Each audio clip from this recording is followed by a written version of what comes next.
I took it a lot harder than I should have. You know, and I know there was nothing I could have done or should have done, but when I got the call, my mother called me and told me, you know, I just... Is there any message that you would want to give to someone who has a gun? What would you say to them if they have a gun and they got a gun and they're in the streets? You live by the gun, you're gonna die by the gun.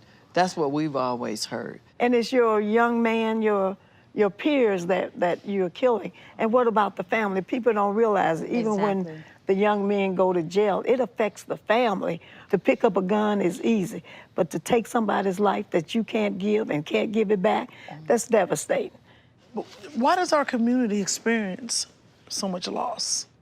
I think with the absence of males in the household, there's a emasculation of young black men. You know, we're all raised by women. So when we finally get out the house at, 13, 14, the streets there's a draw because you're around other men, you know. So that's why we're drawn to the streets. We're drawn to be a part of that tribe or the gang, or whatever you want to call it, whatever's happening in the neighborhood. We don't have a lot of positive examples of guys going to college and getting a job and, being successful. We don't see of course, there are black doctors and lawyers, but we don't see those examples. So that's why we follow down those paths, because that's what we see.